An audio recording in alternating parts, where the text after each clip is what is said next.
competition, and thanks for tuning in. Well, it's the morning of the day before, which was Singles Day yesterday. Had a really long day again, but what a day. Again, it's the first day, I guess, of competing for myself. There was the team competition and some other kind of other events on the Thursday. But yesterday was the first day of kind of general competition, I guess. All my matches were in the morning. So, well, I say they were in the morning. Started at 9:17.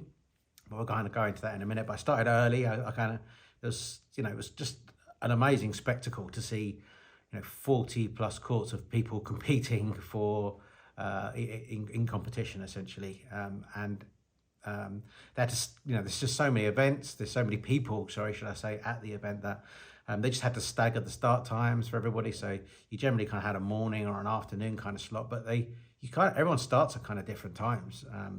I've discovered. So just to kind of try to make it work and make everybody kind of fit on, but I must admit I was skeptical about how they're gonna, how they're gonna make this work, because there's a lot of people that need to get through the matches, and it's a really fast turnaround.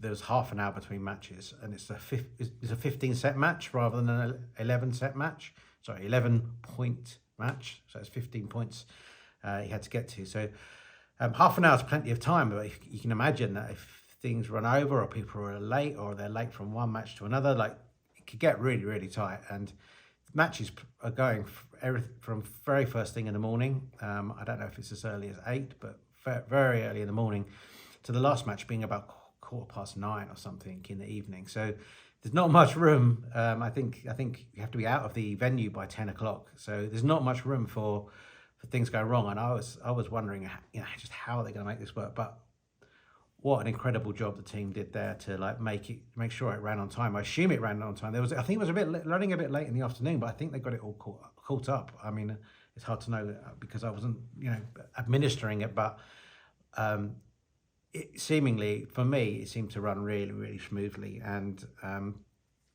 you have to go and collect your scorecard before the start of the match, and then you have to go and drop it in after. But yes, there was clipboards with bits of paper on flying around everywhere. But there was no queues really waiting for that to happen, and to hand in your results or go and collect your next scorecard. So I don't know how they did it with so many people in the event, trying to make those matches run on time. So huge kudos to the team for making that work. It was pretty seamless from my point of view. But as I say, it was Singles Day.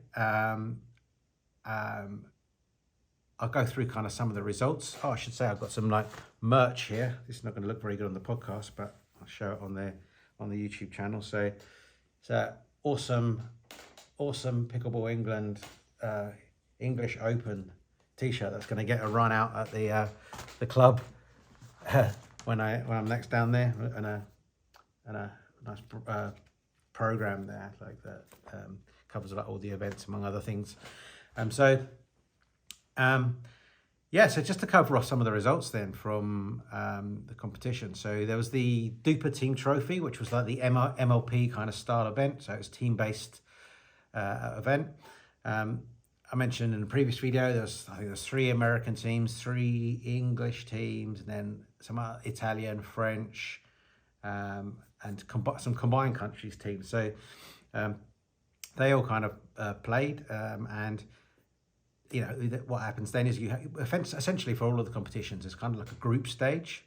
I assume that's like what happened in the Duper Trophy as well. Yeah, there's group stages. There was 2 groups, and then you end up kind of having a quarter-final. But if you get through to the group stage, you get enter into the knockout stage. So quarterfinals, semi-finals, and finals. So the actual teams that got through were for the quarterfinals I'll read them out, but the Franklin American team, the Scan Italian team, the Elise French team, the Ace American team, the Viking Athletic English team, Pickleball United Indian team, the Pro XR German and Taiwanese team, so there's a combined team there, and APP American team. So They all got through to the quarterfinals, and ultimately 2 American teams made it to the final: the Franklin team and the APP team. And the Franklin team ended up taking it. For bronze, I think it was a shared bronze because they got one point each between the Ace American team and the English Viking Athletic team. So sort of a clean sweep for the Americans there, which probably we'd expect, but they took down the gold, the silver, and then shared the bronze with the British team. I didn't catch too many of those because they were kind of a bit earlier in the day where I was playing my matches.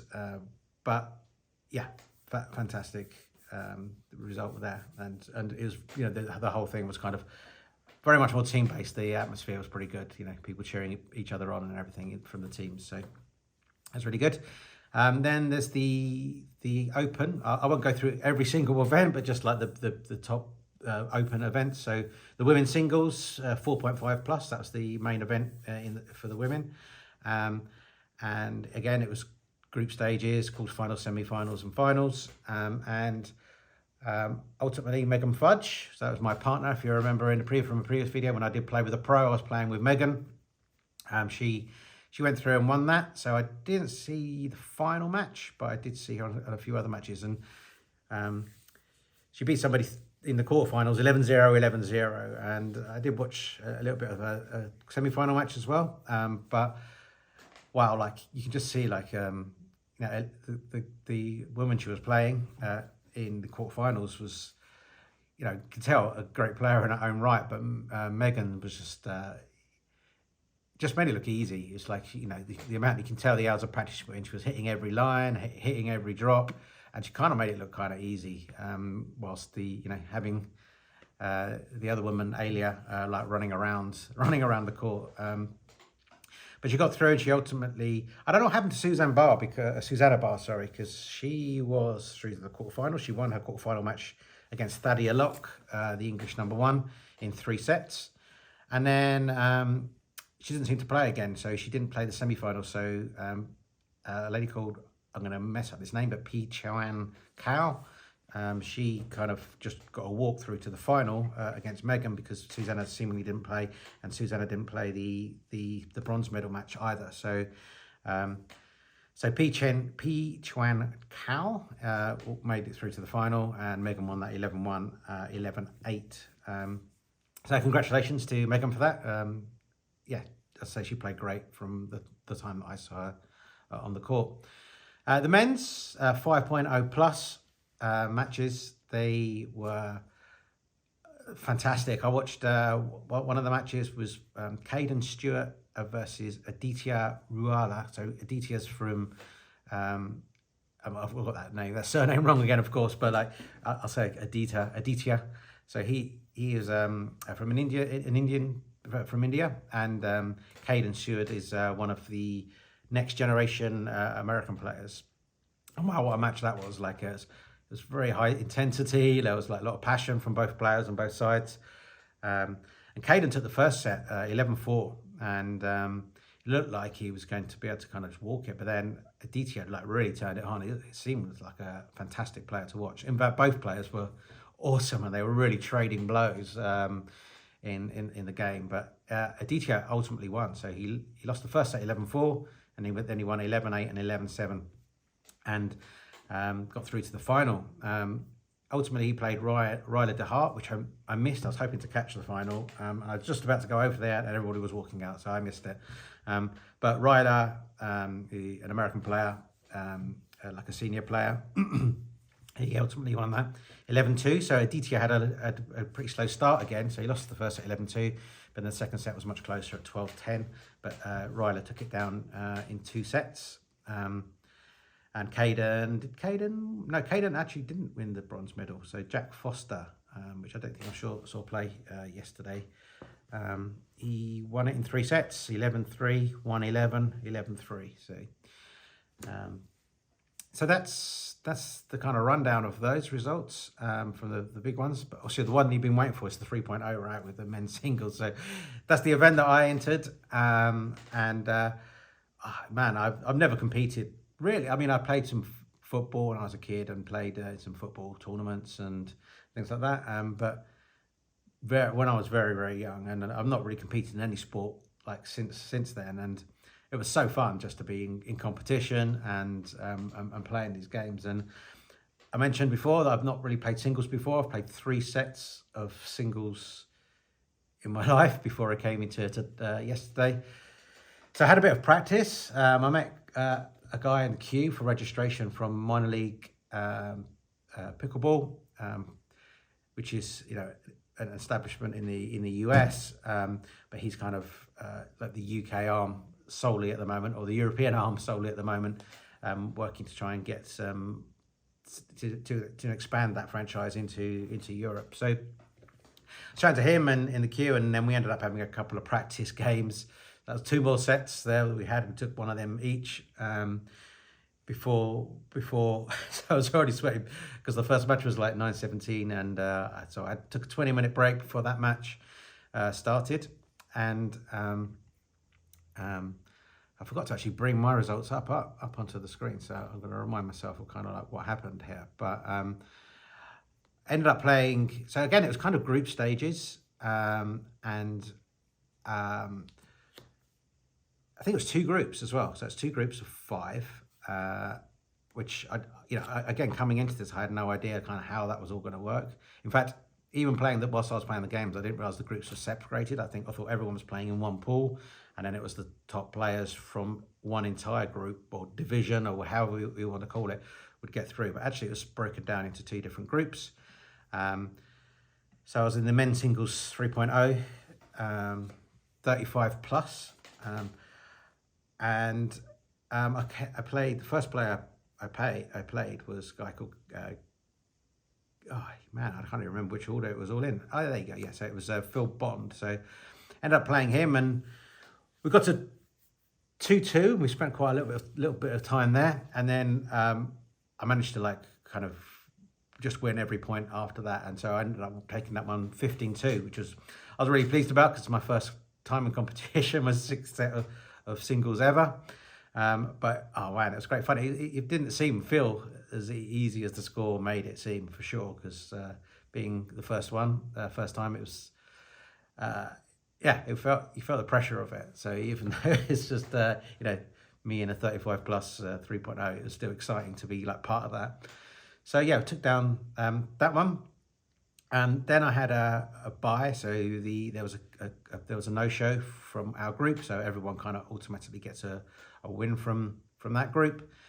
Then I ended up playing. I can't remember his name, who was who, but maybe I can. Yeah, I think it was Simon. So I ended up playing someone called Simon, and that was a much tighter game. I ended up going up doing quite well. We were quite even up until it was about 7 points, and then I kind of had a run again, went to 12-7, and thought, okay, this is going to be okay. And then Simon just, in a flash, brought it back to 12-12. So I think pretty much all on one serve. He kind of just didn't give me the ball back and pulled it all the way back to 12-12. And then we traded the serve without getting points for a while, for a few games, and then I ended up taking the rest of the points on one of my serves. So that one ended up being 15-12, which was definitely a much tighter match. Definitely felt it could have gone either way at one point. Although I was quite far ahead and never really behind in that game. Definitely at one point when he caught it back up to 12-12, I was like wondering if this was going to slip away. But yeah, that was a really, really tight game, but really enjoyable to kind of come through that. So, and then I played someone called Kishan in the next game, and I felt a bit bad because I ended up winning that one 15-0, and although it's good to do that, you kind of feel a bit sorry for the person on the other side. But again, I think Kishan could have got some points there for sure, and he kind of made some mistakes and was hitting it into the net a fair bit, and I think was frustrated about that. But that's just the way it goes, right, with pickleball sometimes. And sometimes the games can be over in a flash because if you're, I just got so many points on one serve where I didn't give the ball back that, within 3 or 4 or 5 minutes, you find yourself 7, 8, 9 down, and it can slip away really quickly. So going into like my fifth game of the group, I had four W's effectively. So 4-0 with one of them obviously, which was just the bye that I got. And but Kishan warned me about the guy that I was playing last. He said, "Oh, he's been playing for like 4 years. I've been playing for like 6 months, and yeah, he's really good." And I was like, "Okay." And having talked to him at the start, I thought he was 4-0 as well. But I had actually beaten one of the other players that he had lost against. The Simon, the close game that we had. He had a close game with them and lost that one.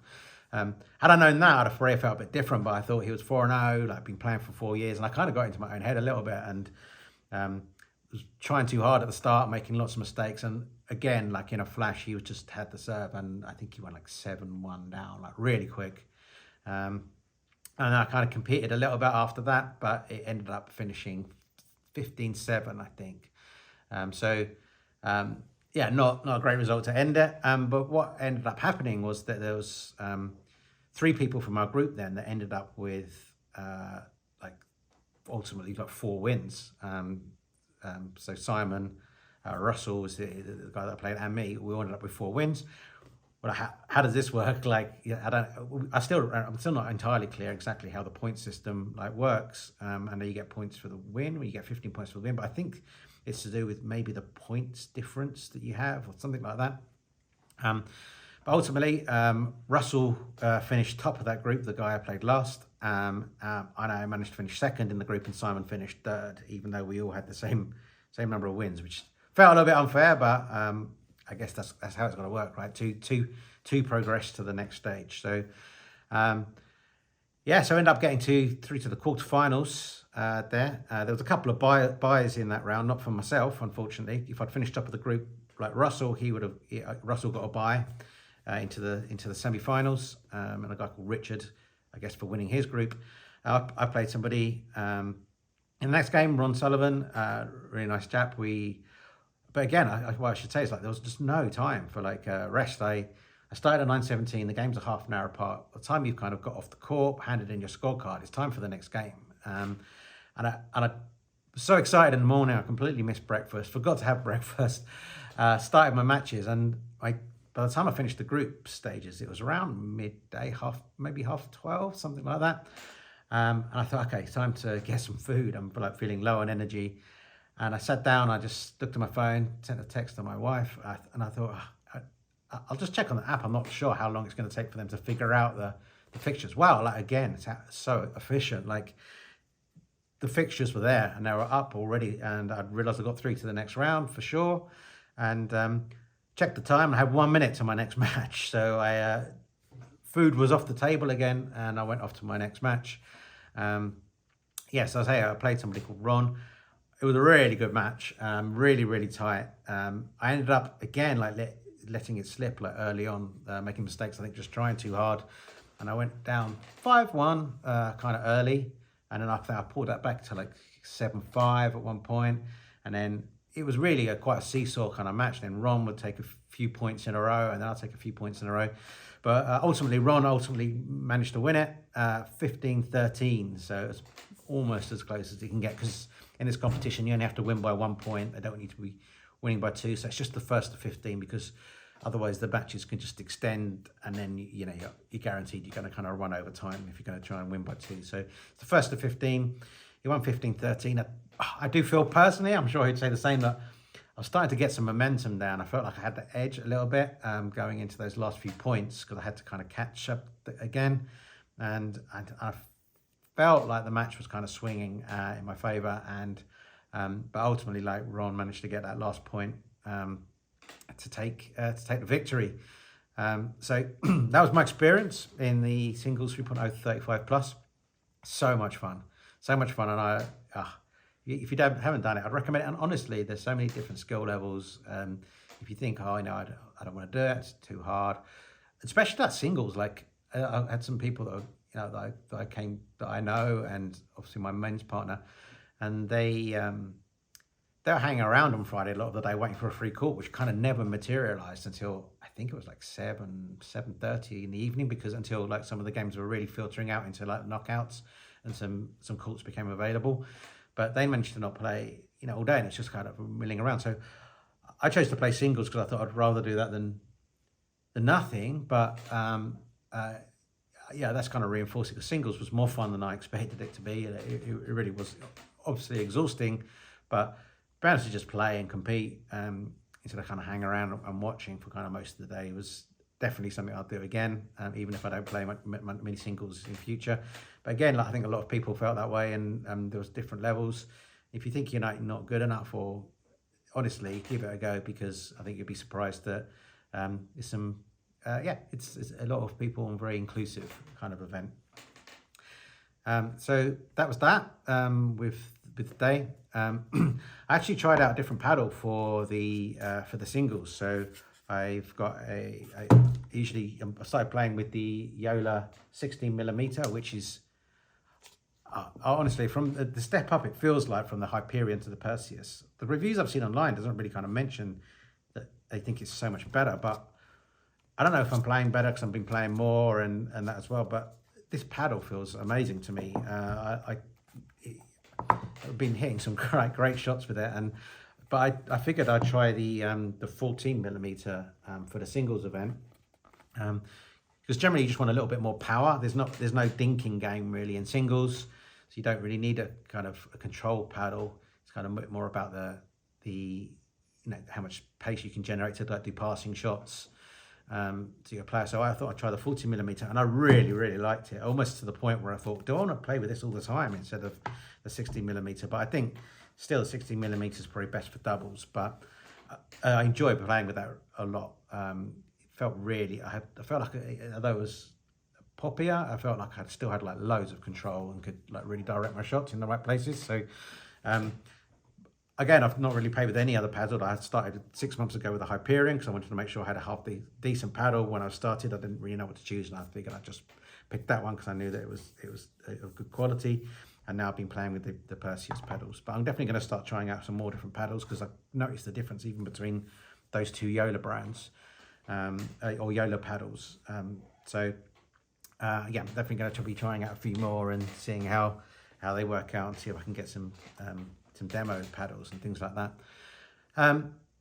So ultimately, that's it. I ended up going out of the event, and I think it must have been about 1:30 by the time I finished. Watched some of the matches on the championship court, which is what I was talking about when I saw Megan, and a few other matches. Grabbed some food finally, and just sort of mingled around with some of the people that are there that I know at the event, and my men's doubles partner and his family. The granddad I mentioned in a previous event, so the whole family's there. Like, so we've got granddads down to grandchildren. They all played together, but the granddad won congratulations to him. He won the 70+ men's event, so men's single event. So he got gold there. So there's also pedigree in that family. But once the courts were available, they were gagging to play. It's quite funny. One of the grandchildren, it's a 14-year-old. I think it's 14. I think it's 14 and 16. Was it 12 and 14? No, 14 and 16. Yeah, I think. And he was desperate to play all day. Could not wait to get on a court. And he ended up just asking me if I wanted to have a little dink outside by the Franklin stand in the foyer. They have a little net there so you can practice the pedals, and we ended up going there for half an hour just dinking over this kind of makeshift net in the foyer, because he just couldn't wait to get the paddle out. He's got the bug for it for sure. So we did that. We ended up playing once the courts became available, like 6:30, 7 o'clock, whenever it was, we just started playing then, and just played all evening until pretty much we got kicked out. It was 10 to 10 by the time we got jumped off the court. The venue were asking everybody to leave. So it was a very long day. So I started, like I say, competing at 9:17, but I must have started playing at 8:30 because of the warm-up I had in the practice. So 8:30 through to 10, pretty much playing pickleball most of the day, apart from those few hours in the middle. So I was exhausted, laying in bed in the night, just aching like from head to toe. So it was a fun day. I wouldn't change it. I'd still play pickleball all day. There's not many times you get the opportunity to play on such nice courts in such a nice setting. So I'm going to make the most of it while we're here, because I'm going to go back to a badminton court when I get back. So Stayed right through to 10 o'clock, got home, had a shower, got straight to bed. I figure I've got some time in the morning. My doubles day, it doesn't start till 2:50, something along those lines this afternoon. So I'll be playing into the afternoon and into early evening then, depending on how far we get through with that event. So yep, today's gender doubles day. I'm going to play with my partner Lee, who I've got to know over the last couple of days. So that's going to be fun. Yeah, we'll see how that pans out, and I'll catch you up again tomorrow. Yeah, I'll probably have to record that tonight because I'm starting early again for the women's doubles tomorrow, so I'll figure it out. But yeah, I've got the men's doubles tomorrow. Sorry, the gender doubles today, and looking forward to that. And yeah, I'll share with you how that went tomorrow. Thanks for tuning in again, and yeah, have a great day.